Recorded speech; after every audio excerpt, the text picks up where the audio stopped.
የኮልፌ ቀራኒዮ ክፍለ ከተማ አስተዳደር ኮሙኒኬሽን ጽሕፈት ቤት በየሳምንቱ ወደ እናንተ ክቡራን አድማጭ ተመልካቾቻችን የሚደርሰው ኮልፌ በሳምንቱ ተጀምሯል አክብሮታዊ ሰላምታችን በያላችሁበት ይድረሳችሁ። ዋና ዜናዎችን በማስቀደም እንጀምራለን። የኮልፌ ቀራኒዮ ክፍለ ከተማ አስተዳደር የትንሳኤ በዓልን ምክንያት በማድረግ በተስፋ ብርሃን ምገባ ማዕከል ለአቅመ ደካሞችና ለአረጋውያን ማዕድ አጋራ። በተመሳሳይ መልኩ የኮልፌ ቀራኒዮ ክፍለ ከተማ አስተዳደር የትንሳኤ በዓልን ምክንያት በማድረግ ከየኔጌዋ ሴቶች ማዕከል በሙያ ተመርቀው ስራ ዕድል ለተፈጠረላቸው ሴቶች ስጦታ አበርክቷል።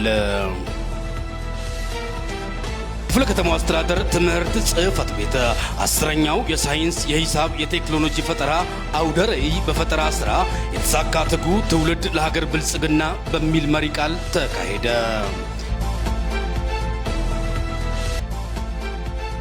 ክፍለ ከተማው አስተዳደር የስራና ክህሎት ጽሕፈት ቤት ብቃት የወጣቶች የስራ ላይ ልምምድ የህይወት ክህሎት ስልጠና መስጠት መጀመሩን አስታወቀ።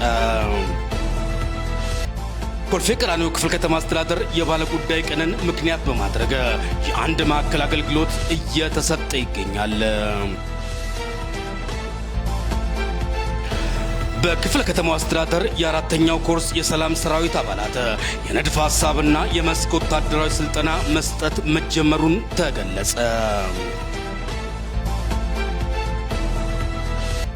አገልግሎቶችን በመስጠት የተገልጋዮችን እርካታ የማሻሻል ተግባራትን አጠናክሮ እንደሚቀጥል የክፍለ ከተማው የፐብሊክ ሰርቪስና የሰው ሀብት ልማት ጽሕፈት ቤት ገለጸ።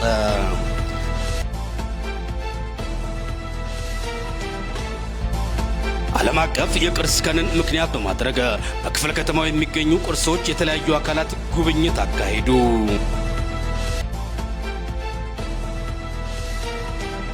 ክፍለ ከተማው አርሶ አደርና ከተማ ግብርና ልማት ጽሕፈት ቤት ከቅንጅታዊ ተቋማት ጋር የ2017 በጀት ዓመት ባለፉት ወራት የተከናወኑ የቅንጅታዊ ስራዎች ዕቅድ አፈጻጸም ሪፖርት ግምገማ አካሄደ።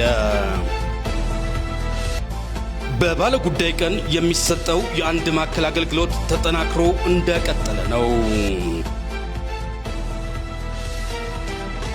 ተቋማት የዘመነ የንብረት አስተዳደር ስርዓት እንዲኖራቸው እየሰራ እንደሚገኝ የክፍለ ከተማው የመንግስት ንብረት አስተዳደር ጽሕፈት ቤት ገለጸ።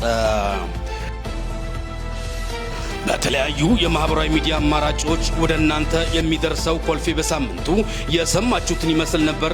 መረጃው ለሌሎች እንዲደርስ ሼር በማድረግ በአብሮነት ከኛ ጋር እንድትዘልቁ የጋበዝን ሳምንት ደርሶ እስክንገናኝ እስከ ሳምንት መልካም ሳምንት ጤና ይስጥልን።